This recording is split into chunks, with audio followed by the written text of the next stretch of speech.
There are places in America where the silence is so complete, so absolute, that you can hear the snow falling. Not the landing of it, the descent. That soft, invisible sigh as flake after flake surrenders to gravity above the frozen prairie. Grand Forks, North Dakota is one of those places. A city balanced between two states, two rivers, two truths.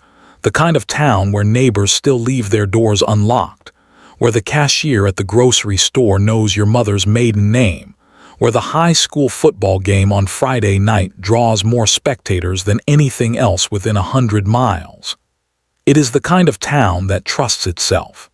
And in the autumn of 2003, that trust would be tested in ways the community had never imagined. Her name was Drew Katrina S. Jodin. She was 22 years old. She had hazel eyes that photographs never quite captured honestly, a laugh her sorority sisters described as impossible not to join, and a habit of staying on the phone with her boyfriend until one of them finally fell asleep mid-sentence. She was a junior at the University of North Dakota, studying marketing, folding napkins at the restaurant where she waitressed, saving money to study abroad. She had a plan. She had a future. And on the afternoon of November 22, 2003, a Saturday, cold and gray and unremarkable, she walked to her car in the parking lot of the Columbia Mall, and the world she had built for herself went quiet. What happened in those 4 minutes between the moment she said, "Okay, okay," into her phone and the moment the line went dead is a question that would fracture a community, haunt law enforcement across 2 states, and ultimately demand an answer that the prairie had buried beneath layers of ice and denial. Why did no one see it coming? And when the answer finally arrived, who was truly prepared to hear it? Grand Forks sits at the confluence of the Red River and the Red Lake River, a city of roughly 50,000 people pressed flat against the eastern edge of North Dakota, its skyline low and humble against a sky that seems, in November, to stretch to the end of patience. The town is practical in the way that prairie towns are practical, built to withstand, built to endure, built with the understanding that nature here is not a backdrop but a presence. The temperature in late November can drop to 20 below zero with no apology. The wind off the open fields arrives without warning and without mercy. And yet, the people of Grand Forks live with this landscape the way people live with difficult relatives, with familiarity, with occasional irritation, and with a deep and wordless love. The University of North Dakota anchors the western edge of the city. In 2003, its enrollment hovered around 13,000 students, young men and women who had mostly grown up within 200 miles of the campus, who understood the rhythms of this place, who did not think twice about walking to their cars in a mall parking lot in the middle of the afternoon, because that was simply something you did here. Safety was assumed. Not naively, not without any awareness of the world beyond the prairie, but with the reasonable faith that this was Grand Forks, that this was North Dakota, that things like what was about to happen simply did not happen here. Drew S. Jodin had grown up in Pequot Lakes, Minnesota, a small lakeside community about 260 miles southeast of Grand Forks. She arrived at UND in the fall of 2000 and fell immediately into the warmth of Gamma Phi Beta sorority, where she became known not for drama or noise but for a kind of consistent, attentive generosity. The friend who remembered what you said 3 weeks ago, the girl who would drive you to the airport at 5 in the morning and not once mention it afterward. She worked at the Paradiso restaurant to help cover tuition. She had a boyfriend, Chris Lang, who later described their relationship as easy and certain. The kind of love that doesn't require constant maintenance, that simply exists and continues to exist. On the morning of November 22, 2003, Drew had plans, ordinary plans, the kind of plans that a Saturday demands, A shift at the restaurant that evening, a shopping trip in the afternoon, a phone call with Chris. She left the Gamma Phi Beta house that morning dressed in a green fleece jacket, jeans, and brown boots. The sky over Grand Forks was overcast. The temperature sat just below freezing. She drove herself to the Columbia Mall, which stands on the south side of the city, a modest two-story structure anchored by department stores and surrounded by a flat, wide parking lot that offered, in November, very little cover from the wind. She finished her shift at the Victoria's Secret store at 4 o'clock in the afternoon. She walked through the mall one more time. She had been looking for a new purse, and she found one at Marshall Field's, paid for it, folded the receipt into the bag. The transaction was time-stamped. It was 4:27 in the afternoon. The sky outside had already turned that particular shade of deep gray that comes early in the northern states, pressing the afternoon into something that felt more like evening. Drew walked out of the east exit of the mall toward the parking lot where her 1994 Oldsmobile Cutlass waited. She had her phone out. She called Chris. He answered on the first or second ring. They talked the way young people in love talk, loosely, happily, about nothing that would later matter except everything. 4 minutes into the conversation, Chris Lang heard Drew say, "Okay, okay," in a voice he initially read as neutral, maybe faintly distracted, the way someone sounds when they are also doing something else. And then the line went dead. He called back. No answer. He called again. No answer. He sent a text. Nothing. He told himself there was a reasonable explanation. Her battery had died, the signal had dropped, she had gone underground in a parking garage. He waited. 3 hours passed. At approximately 7:30 that evening, his phone rang again from Drew's number. When he answered, he heard no voice, only static, and beneath the static, the faint mechanical sound of buttons being pressed. As if someone was fumbling with the phone without knowing how to use it. As if someone was trying to figure out what they had picked up. Chris Lang began calling Drew's friends, then her family. Then, by late that evening, the police. The parking lot of the Columbia Mall was quiet when the first officers arrived. The Oldsmobile Cutlass sat where Drew had left it, unlocked, her keys still in the ignition. A detail that would echo through the investigation for months, a small and terrible sign of how suddenly and completely she had been taken. The purse she had just purchased was on the passenger seat. Her wallet was still inside. On the ground, just outside the driver's side door, investigators found her other bag, the one from Marshall Field's, the receipt for the purse still folded neatly inside. The swing hung still. The parking lot was empty. The snow had begun to fall. Part 2. The investigation, search, and growing suspicions. By Sunday morning, November 23, the Drew S. Jordan case had moved from a missing persons report to a full-scale search operation. The Grand Forks Police Department reached out immediately to the North Dakota Bureau of Criminal Investigation. The FBI field office in Fargo was contacted before noon. Within 48 hours, what had started as a local inquiry had expanded into a multi-agency effort involving more than 24 law enforcement entities from North Dakota, Minnesota, and the federal government. The volunteers came in waves. Students from UND, many of them who had never once thought about personal safety in a mall parking lot, laced up their boots and drove to staging areas. Hundreds of them. Then thousands. By the end of the first week, the search had spread outward from Grand Forks in concentric rings, covering fields, drainage ditches, frozen riverbeds, tree lines, and the shoulders of highways that fed into and away from the city in every direction. The Red River, already iced over, was examined by dive teams in conditions that required cutting through ice several inches thick. Canine units worked the Columbia Mall parking lot until they had covered every square foot.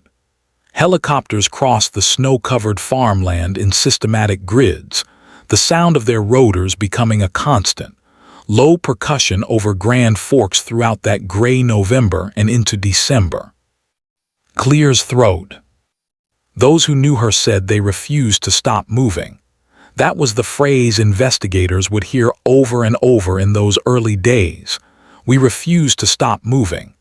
The Gamma Phi Beta house became something between a command center and a grief room, sisters organizing food for searchers, printing flyers, fielding calls, keeping the porch light on. Her family drove from Minnesota within hours.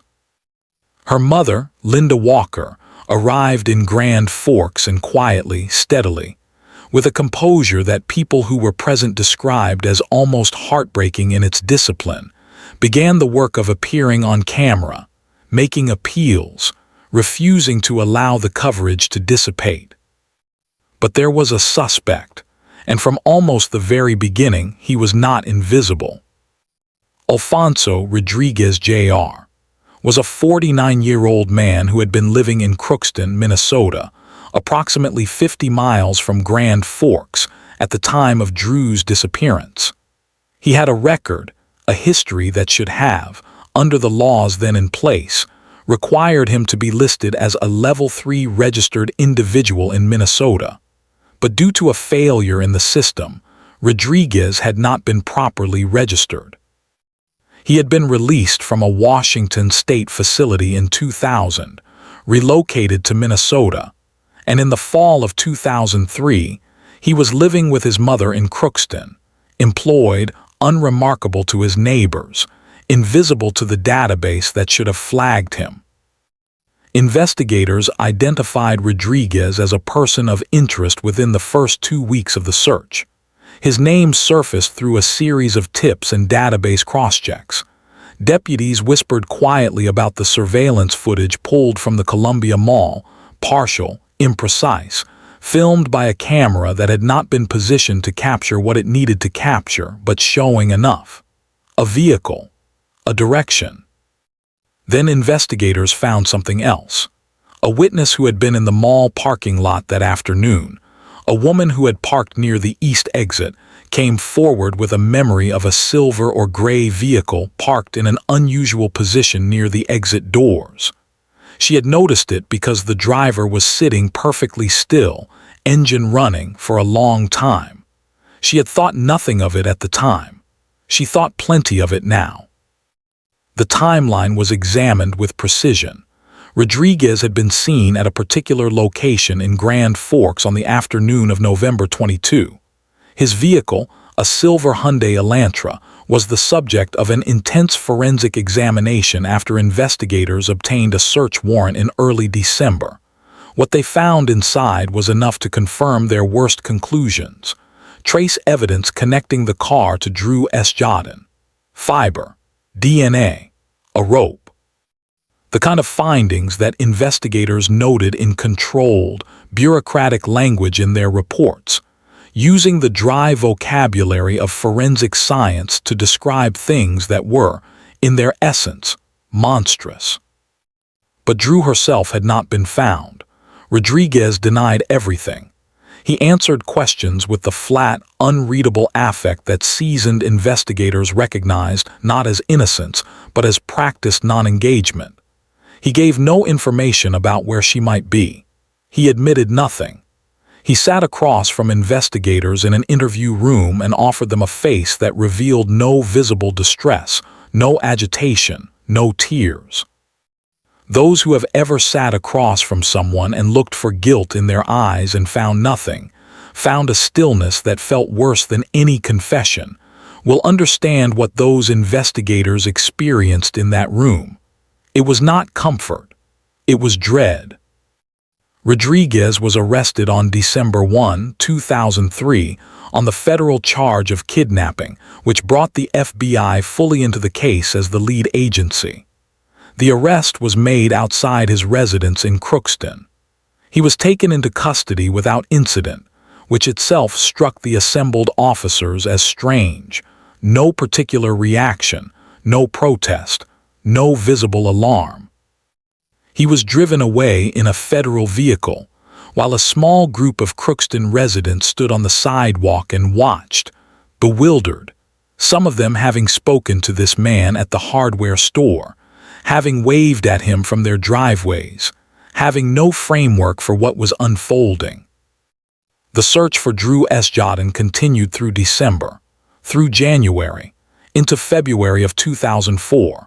The winter deepened over North Dakota and Minnesota, temperatures plunging, the snow accumulating in drifts that made ground searches nearly impossible. Teams continued. The scale contracted from what it had been in November. Fever cannot be sustained at that pitch indefinitely, but investigators did not stop. They could not. Because until a body was found, there remained, in the technical language of law enforcement and in the more urgent language of every person who had ever loved Drew Esjodin, the insistence on knowing the truth. The case had not gone cold, but it had gone very, very quiet. The swing hung still. The parking lot was covered in snow. The phone line had been silent for months. Part 3. The silence, years passing and life after. Spring came slowly to North Dakota and Minnesota in 2004, the way spring always comes to the northern states, not as a sudden warmth, but as a grudging retreat of cold, a week of 40 degrees followed by a day of 20s, then 40 again, then finally something sustained and thawing.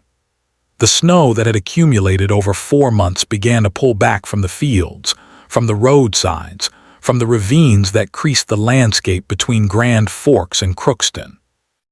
On April 17, 2004, 146 days after Drew Esjodin disappeared, a ground search team working a ravine approximately 2 miles west of Crookston, Minnesota, found what they had been searching for.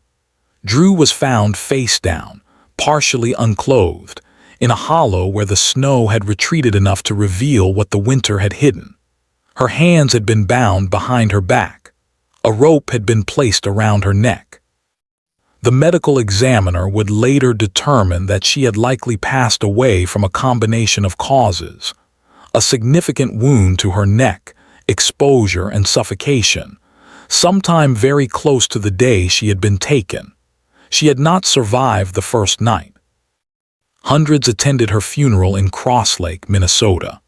The governors of both North Dakota and Minnesota were present. Her mother, Linda Walker, released a white dove above the casket. Her sorority sisters wore their letters. Chris Lang stood with her family.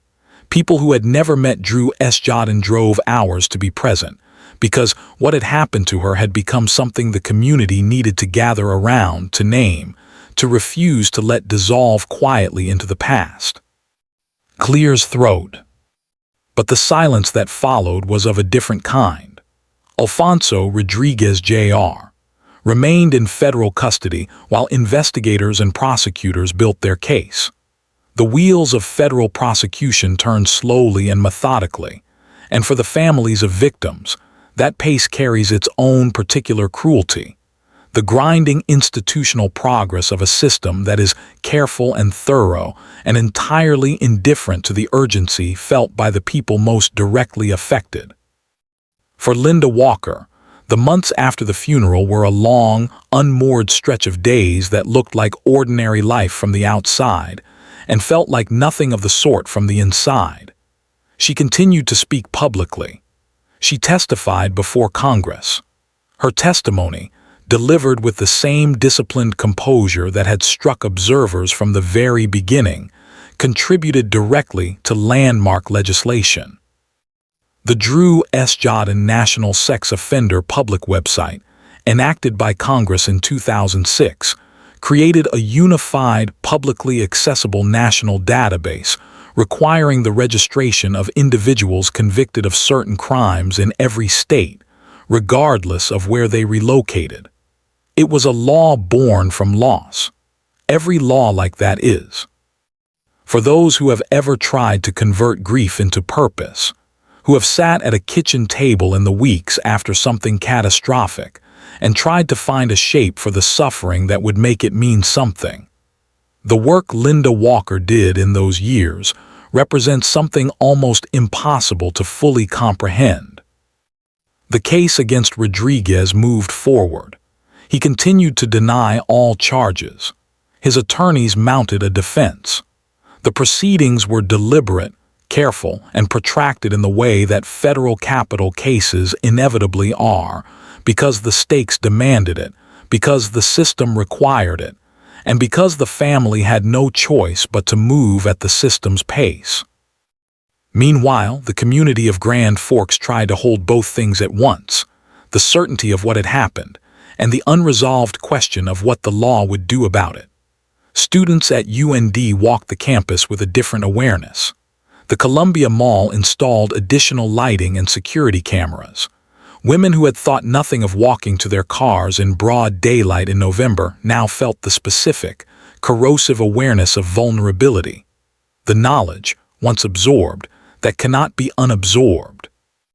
Those small moments of ordinary life: a girl walking to her car, a phone call in a parking lot, a bag from Marshall Fields left on a car seat, had become the details that every parent in North Dakota quietly rearranged their fear around.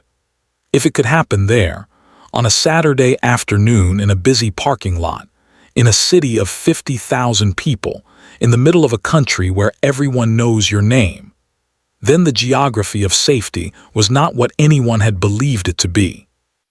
The community did not fall apart. Communities rarely do, in the theatrical way that outsiders might expect. Instead, they absorb. They continue. They hold the memory of a person the way a body holds a scar, not visible in every moment but present, permanent, never entirely gone. The nightmares people reported were quiet and private. The conversations around the table at Thanksgiving were different. The way a father watched his daughter walk to her car was different. The swing hung still. The toy truck lay on its side. The lights in the parking lot burned on through the winter and the spring and into the next year. The federal case against Alfonso Rodriguez Jr. moved toward trial in 2006, more than 2 years after Drew S. Jordan's remains were found, and nearly 3 years after she had been taken from that parking lot. In August of 2006, in federal court in Fargo, North Dakota, the trial began in earnest. Federal prosecutor Drew Wrigley, alongside Assistant U.S. Attorneys Keith Reisenauer and Norman Anderson, had assembled a case built on trace DNA evidence from Rodriguez's vehicle, fiber analysis, cell tower data that placed Rodriguez near the Columbia Mall on the afternoon of November 22, 2003, and the forensic findings from the recovery site near Crookston. The evidence was not circumstantial. It was a convergence of physical science that told a story in the language of certainty. Rodriguez's defense team challenged elements of the forensic collection, argued procedural points, and maintained throughout the proceedings that their client was not responsible. Rodriguez himself sat through the trial with the same studied blankness that had characterized his interactions with investigators from the very beginning: expressionless, contained, revealing nothing. Those who had sat in that courtroom, journalists, family members, law students who drove hours to observe, later described the experience in similar terms. The absence of any visible remorse, the apparent indifference to the weight of what was being discussed, was itself a presence in the room. Not because it was unusual in a legal sense. Experienced defense attorneys will counsel silence for obvious reasons, but because of what it communicated to the people who had loved Drew S. Jordan and who sat in that courtroom day after day, looking for something that would tell them this man understood the scale of what he had done. They did not find it. On August 30, 2006, the jury returned a verdict: guilty on all counts. Alfonso Rodriguez Jr. was found guilty of kidnapping resulting in death. The courtroom received the verdict with a quiet that was not silence. It was the sound of held breath. Linda Walker, who had sat through every day of that proceeding, kept her composure at the moment the verdict was read. Those sitting near her saw her close her eyes briefly, the way a person does when they have been bracing for something for a very long time, and the thing has finally arrived. On September 22, 2006, the jury recommended the death penalty. It was a recommendation that came with its own complicated history. North Dakota does not have the death penalty as a matter of state law, but because the crime had been tried federally, because Drew had been taken across state lines, Rodriguez was subject to federal sentencing. On February 8, 2007, U.S. District Judge Ralph R. Erickson formally sentenced Rodriguez to death by lethal injection. He was remanded to the United States Penitentiary in Coleman, Florida, to await execution. For a time, it seemed as though the full arc of the case had been traversed. A crime had been committed, evidence had been gathered, a trial had been held, a verdict had been reached, a sentence had been handed down. The system, for all its slowness and formality and imperfect humanity, had done what it was designed to do. But the law, like grief, is not simple. The years after sentencing brought appeals, as federal capital cases almost always do. Rodriguez's legal team filed habeas corpus motions, arguing that their client was intellectually disabled and therefore ineligible under case law for the death penalty. The courts reviewed the motions. Years passed. The appeals process, which exists for important constitutional reasons that have nothing to do with the comfort of victims' families and everything to do with the integrity of the system, extended the case into the next decade and beyond. Linda Walker continued to speak. She gave interviews on the anniversaries of Drew's disappearance. She spoke at conferences about the National Sex Offender Registry that bore her daughter's name. She described, with characteristic understatement, what it meant to live with a case that the law was still processing 15 years after the parking lot, the phone call, the stillness of a Saturday afternoon in Grand Forks. There was that sense she was ours, one observer noted. The community had claimed Drew S. Jodin as its own, not to possess her memory, but to hold it, to refuse to let it become a number in a database, a case study in a textbook, a cautionary tale stripped of its particular humanity. She had hazel eyes that photographs never captured honestly. She had a laugh that was impossible not to join. She had a purse she had just purchased, still in the bag, the receipt folded neatly inside. Those details are not incidental, they are the entire point. The media coverage in the immediate aftermath of the verdict was substantial. Newspapers across the Midwest ran front-page stories. Television networks carried segments. Law schools added the case to their curricula. Rodriguez's name became a reference point for discussions of public safety legislation, registered individual compliance, and the gaps in state-by-state registration systems that had allowed him to relocate without proper oversight. Those who had believed from the beginning, the investigators who identified Rodriguez within days, the witness in the parking lot who remembered the idling vehicle, the campus police officers who had maintained from November onward that the evidence pointed clearly in one direction, felt not vindication exactly, but something more complicated, something that had no clean name.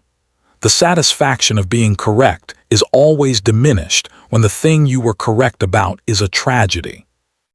And those who had doubted, the neighbors in Crookston who had waved from their driveways, who had genuinely not been able to reconcile the quiet man they knew with what the evidence described, were left with their own reckoning. The discovery that someone you have lived near, greeted, accepted as part of the ordinary fabric of daily life, is capable of something like this is not merely shocking. It is permanently disorienting.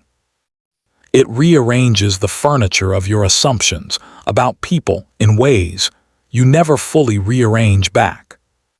Clears throat. The courtroom on the day of sentencing was full. A February morning in Fargo, cold, as it always is, the windows gray with a sky that did not acknowledge the weight of what was happening inside the building. The judge read the sentence in the even, measured voice of the law. Rodriguez was taken from the courtroom. The family filed out into the winter air. The parking lot of the Columbia Mall still exists.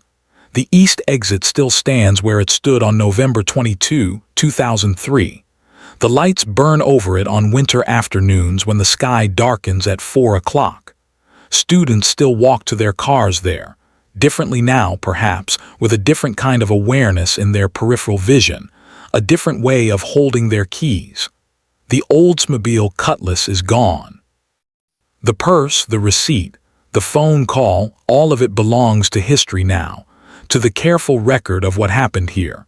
In this flat and open place where the silence is so complete, you can hear the snow falling. Closing. Some cases close and leave a clean edge behind them. This was never one of those cases. What happened to Drew S. Jodin in Grand Forks on the afternoon of November 22, 2003 became more than a crime investigation.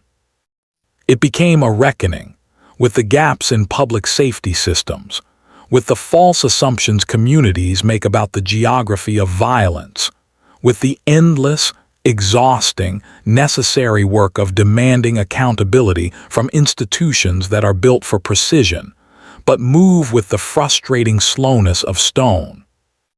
The Drew S. Jodin National Sex Offender Public website, the law that carries her name, has been accessed millions of times since its enactment in 2006. Parents check it. Neighbors check it. Law enforcement agencies use it.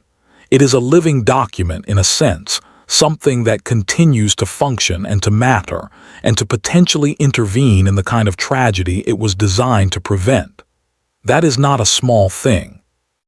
It is, in fact, one of the most durable and meaningful forms of remembrance that exists. Not a plaque, not a scholarship fund alone, but a tool that continues to work in the world her absence made. Clears throat. Justice in cases like this one is never the end of anything.